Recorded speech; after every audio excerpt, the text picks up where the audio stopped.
Google amps up the web. YouTube Kids offers wine tasting tips. And where are my wearable holograms? Tech News Tonight is next. This is Twit.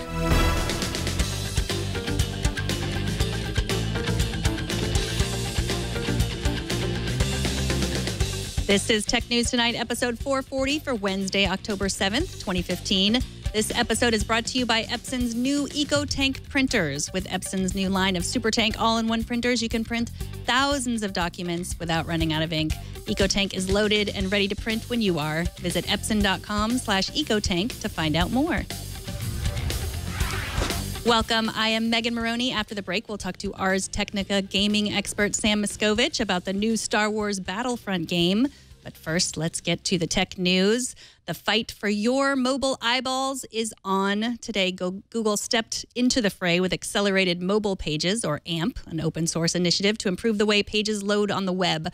Google's press release talks about making the entire web easier to read, but many sources are reporting AMP as a direct competitor to Facebook's Instant Articles or Apple's new News app. We want our news and we want it fast. The difference is that Facebook and Apple are making deals with publishers, but AMP is a project all on its own. Classic Google. The company says the project relies on AMP HTML, a new open framework built out of existing technologies that allows for more lightweight web pages. Pages will load content before advertising, but it's still unclear how all of this will work. Any sites using AMP HTML will retain their choice of ad networks, and the company says they'll support any ad formats that don't detract from the user experience. The project will also support subscriptions and paywalls. The AMP source code will be available tomorrow on GitHub.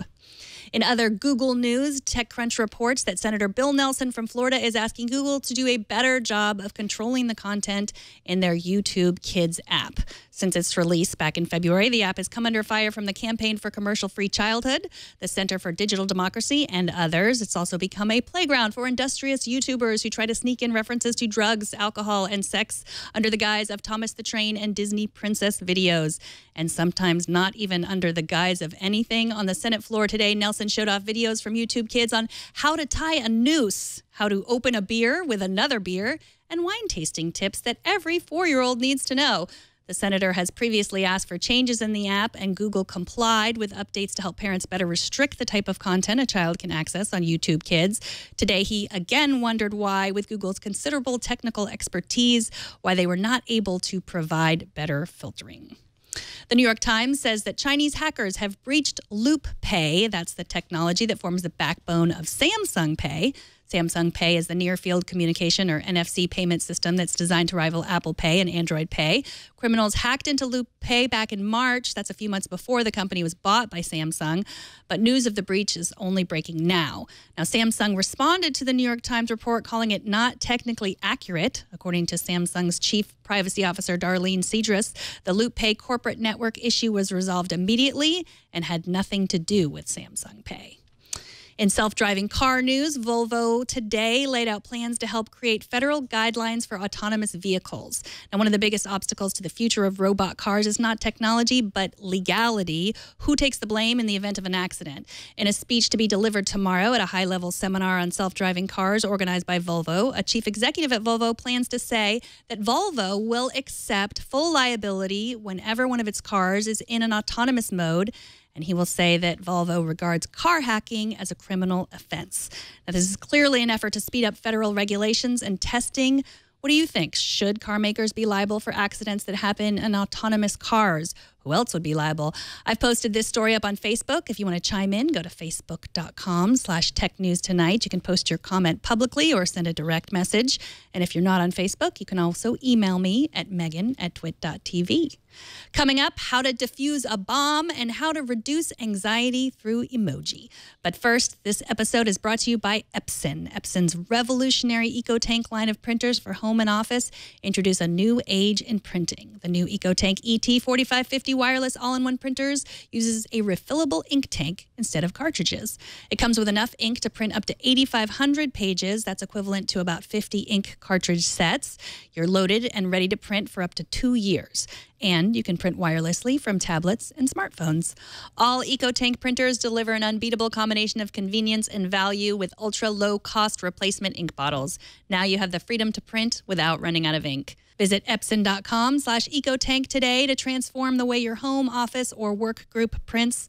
For the best combination of ease and value, turn to the new Epson EcoTank printers. That's EPSON.com/EcoTank. And we thank Epson for their support.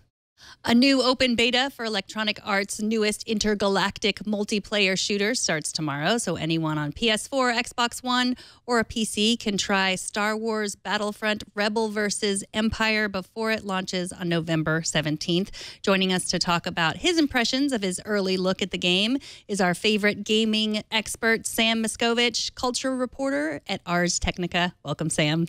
Hello, hello. Favorite. That's so nice. I like it. Expert, favorite. Sure, all around great talker. My mom says I'm handsome. That's how we'll go with that. I always like to hear what your mom says. She also says that sometimes you talk too much, which is also why we like to have you on the show. Tell us everything you know about the game.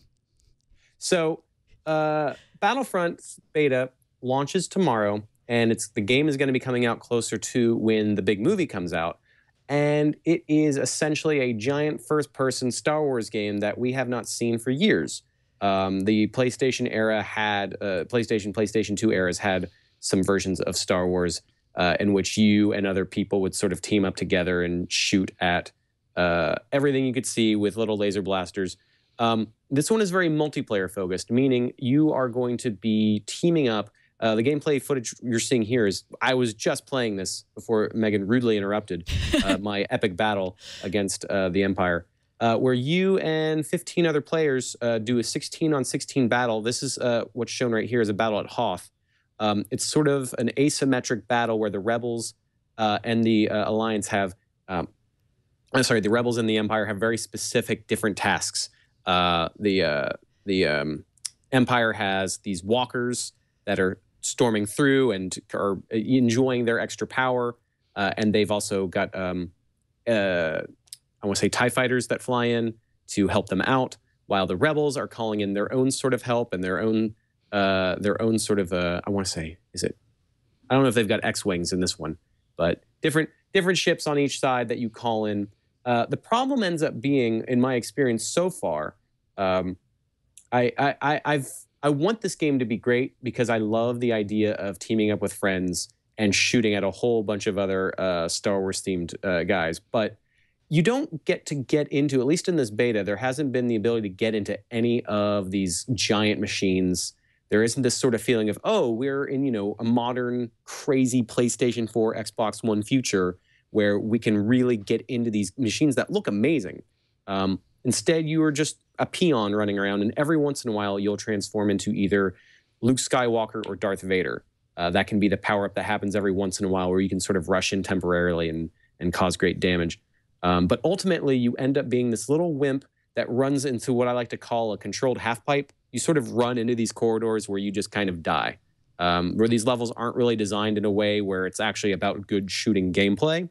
It just ends up being a Star Wars skin on what ends up being a beautiful, if average, shooter. But that's my only impression of the beta so far. And I think the beta is less about them trying to show us the most amazing parts of the game and more about, well, here's what we have that's not broken.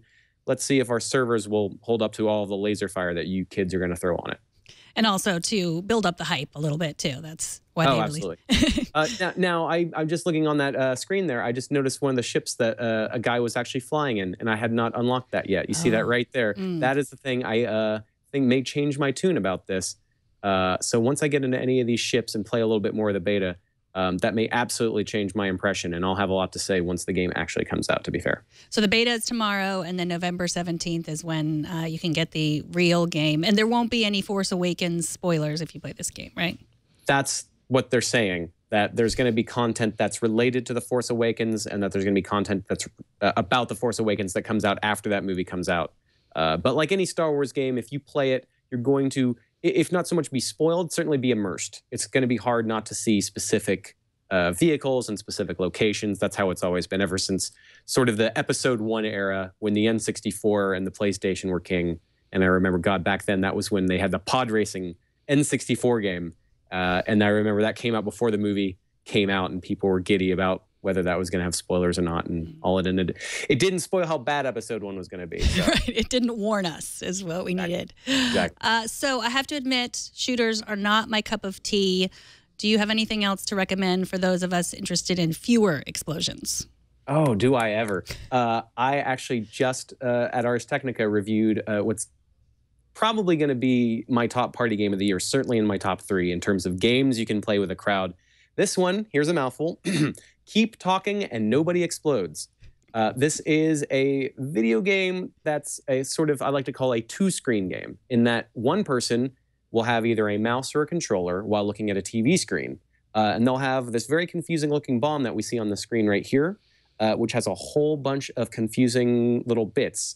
Imagine being in an action movie and you're Bruce Willis calling in saying, I need help, I don't understand this bomb, FBI guy, or on the walkie-talkie. Well, the person on the other end is your friend who has, I wish I had it handy, a 23-page manual that you can either print out or load on a laptop or an iPad screen that has lots of instructions and rules for what to do with each of these little chunks of the bomb. The object is, within a certain amount of time, you and your friend have to talk together, work together, and figure out what the heck is going on with the bomb and defuse it. So sometimes it'll be that you there's a big button, and it's not just as simple as what the color of the button is or what the word on the button is or any of that. It is all these different little factors all over the bomb. You sort of have to ask a bunch of if-then questions, like, is it blue and does it have an even number on the side of the case? And then you get to a whole bunch of wires and go, well, how many wires are there? And then is there a red one next to the blue, or is there a blue next to the red? Those are the simple ones. Then it gets into this, there was one panel that we played with the other day where it had a whole bunch of words that sounded very similar. Your, their, whose. And you had to, between the person looking at a piece of paper and the person looking at the screen, coordinate which word it was and what to do depending on which word you saw. And you get, limited time, and you get strikes. So if you accidentally mess it up or you guys miscommunicate, the timer will start speeding up and you hear the beep, beep of the bomb going faster. I'm giddy. I know I talk fast when I talk about stuff I like, but I feel like I'm rapid fire when I talk about this because it's so cool to be able to hand a piece of paper to someone who doesn't like video games and say, let's play this weird game that would only work with a screen. And I've managed to draw a lot of people in already in the preview period who don't normally play games but are curious onlookers for whatever crazy crap I have. And they've been flipping out. It's great to have 2 people playing and a whole other crowd of people hanging out, wondering what the heck is going on. That down to the last wire, there was a bomb that I saved within 3 seconds. It was 3 seconds left on the timer, and the room just exploded. So if that's what I think of when I think of a good bomb game, is that there's a good explosion, and it's the party play. So keep talking and nobody explodes. Sometimes and it's on. Yeah, it's on computer. On Windows. Sorry, I hear on, I get excited. It's also on virtual reality stuff. So the idea being that the person looking at the bomb has the headset on and that the person with the paper cannot see. I've had to rig it up where I just have a chair facing away from the TV when we do it that way. But currently, computer, Oculus Rift, which is kind of out, and the Gear VR, which is that Samsung thing where you just stick the phone in and it just becomes sort of virtual reality. And that works pretty well there, too. Yes. Keep talking and nobody explodes. I sometimes feel like we're playing that game when I interview you. Let's talk about the Microsoft event yesterday. They released a lot of different things, and we talked about most of them yesterday, but not from a gaming perspective. So what were your thoughts on the Surface Book and the wearable holograms? What were your thoughts about the event yesterday? So there was a bunch of stuff, and I actually had a friend from the Xbox team whisper to me that stuff that they wanted to have talked about was not. And I think that might have been that with HoloLens, they had a pretty brief demo. For anyone who didn't see it, a guy gets up wearing the goggles, and stuff starts appearing. These weird alien bug things start appearing from the walls in his house, flying at him. And he also, to deal with this, Project X-Ray is the name of it, he's got a little thing on his wrist that it tracks whatever on his wrist. It turns into a gun. It turns into other sort of things that he can use to fight. At one point, it was I think a shield where he could sort of block the things that were coming at him. And on a basic cool gadget level, this is so cool. The idea that the promise of this, where your house just turns into an action scene where it knows where your walls are, it knows where your furniture is. It's this sort of smart thing. My experience with HoloLens is brief. I managed to try a set out in Los Angeles at the E3 Expo this summer, which I found pretty cool because it really is smooth. Like this sort of video thing they show, when it's working, when you see what's happening on the wall, it is as smooth as it looks on this YouTube clip. The problem is, what you don't get to see is the way that the vision appears for you. I'm doing this thing on the screen right here. So imagine having your arms out like this. You can, I mean, it's and whatever you see through this little square from your vision, that's what you see in HoloLens. So the little insect will be right there, but if the insect flies sort of outside that range, it's gone. So if you watch the video, you'll notice they're all flying at the same altitude. This is what they did in order to trick anybody who tries this out during the preview session to think that it's effective, that it's good for gaming. But as soon as those bugs go up or down or over or sort of out of that sweet spot of the goggle view, it's not going to work, because they had to come up with a compromise to make this headset light and not really hot and not require a ton of computing power. So the sacrifice they made is sort of a tiny view as opposed to what you really want, which is pretty much all of your view. So this is really the future that we're looking at. They're showing us the fancy stuff, but we're not going to see it anytime soon. I mean, the HoloLens Developer Edition isn't even coming out until early next year. For the reasonable price of $3,000.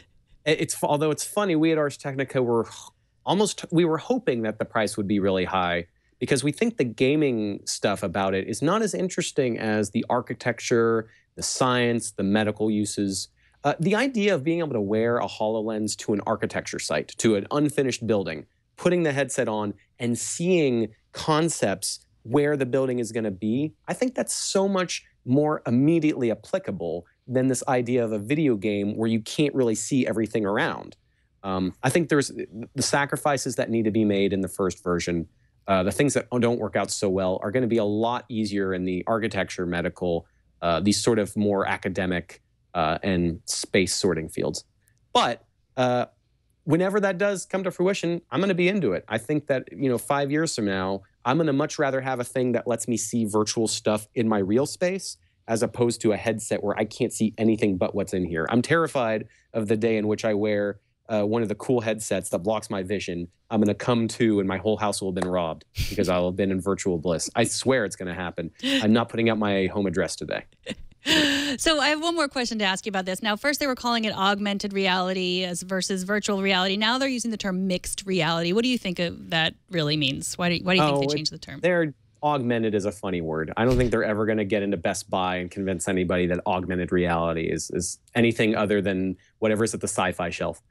Mixed reality, I think, definitely sells the idea that you do not have to leave your space. You could still glance down at your phone. You could still, if someone walks in, you could tap a button and you go, oh, hey, hold on. I'm, just Facebooking in weird virtual space. So yeah, mixed reality is just a nice way to advertise what would be cool about it when it works, which is that it sort of overlays. It's going to be really nice 3D imaging that, moves like, whatever's right here as I move my head around is going to stay frozen there. It's going to look cool.